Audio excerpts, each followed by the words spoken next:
Hello everyone, Genos here. Although you might have known me by a different name if you were playing Dragon Ball RP Azure about a year ago, mostly in late November. You would have known me as the staff member Nani Zozo, one of 4 or 5 new additions to the game's team of moderators when Kiwi realized that Scarlet, Wall, and Dragon weren't enough to moderate over 2,000 players daily.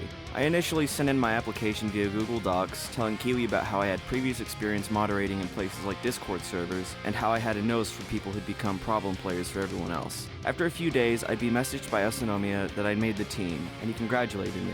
Asano and I had been talking for probably a week or two beforehand, mainly about building and how I could contribute to Azure with assets and such before I became a mod. When I did, everything was going well, and when people were continuously breaking rules, I'd use the kick command in-game and give my reasoning. I continued to do this as problem players came up each day I played, until one day, one of the senior staff members, Dragon, pulled me aside and asked why I hadn't logged any of my moderations. I told him that I had been, and that I'd been using the commands that were in the admin scripts that Kiwi used for moderation on Azure. I was never once told that I had to go into the server's staff-only category and text my logs with screenshots into a specific channel. It wasn't brought up in the application, it wasn't brought up by Asano or any of the other staff members when I was given the role and introduced to everyone, and it was never brought up by Dragon, who was training us in-game, until he decided he wanted a reason to get on my back about something that, in all honesty, was Kiwi's fault. I felt targeted because I was moderator mint compared to the other new mods. I knew my place as a moderator, I made sure the players were happy while still punishing players who were insistent on breaking rules, I maintained a healthy relationship between the staff team and the player base. I did everything I could think of to provide a good experience for the players and remind them that the staff were there to listen, and that we weren't just these faceless basement dwellers who only got on the game to kick people or flex our staff tags, but were certain moderators who often got into arguments with players instead of just warning or kicking those who broke the rules would get a slap on the wrist. Time and time again, I was pulled aside and publicly embarrassed by Dragon.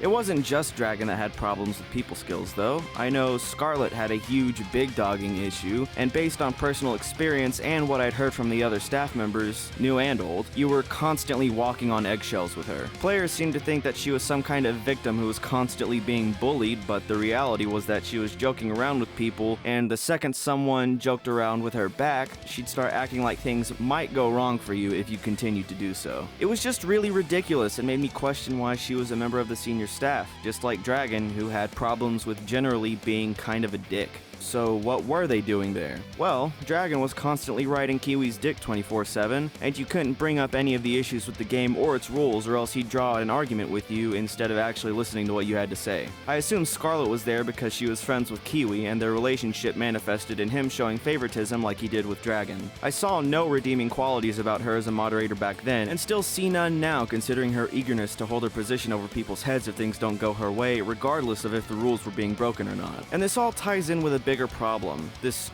weird and hostile environment stems from Kiwi's cluelessness and unwillingness to punish his friends for acting out of line. His head is constantly in the clouds, and when he's not making announcements in the server, he's probably dicking around in studio doing God knows what. Probably happily taking assets from people kind enough to donate them to the game while pawning the rest of all the hard work off on Asanomiya. He also has problems with allowing people to work on the game with him, as Asanomiya is the only other person working on the game. Asano himself is the one who told me about how weirdly possessive Kiwi is of the game, and we've actually had talks about issues when it comes to Kiwi's management. Asano is Azure's greatest asset in my opinion, and I wish he was the sole developer, because he's pleasant to talk to and is honest about the state of the game. The only problem is that he folds easily, but even being the doormat that he is, he knew that Dragon didn't deserve to be made the head admin either. He told me himself that it shocked him, and he agreed when I told him that it's bullshit considering Asano contributed 100 times more to the game than just gargling Kiwi's balls and stroking his ego like Dragon did. He's actually expressed concern to me about the same glaring issues with Azure's rules that I brought up to Dragon and got ripped apart for asking about. So, this is the big question I have. For Dragon, for the senior staff, for Kiwi, for the other moderators who haven't quit yet. What was the deal?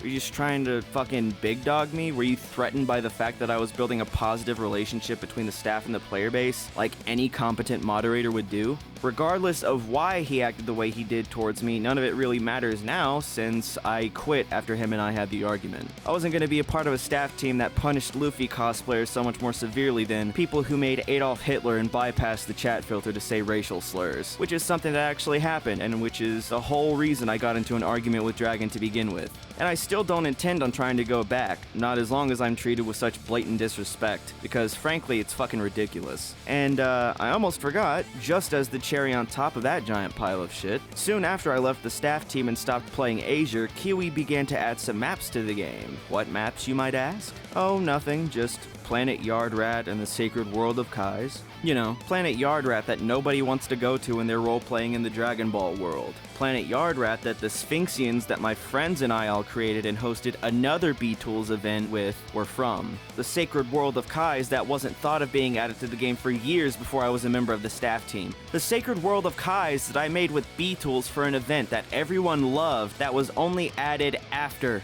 I left the team. But I guess none of what I did was worth appreciating, even though I fucking hard carried, so goodbye, Azure. I hope Zenkai puts you in the ground for good.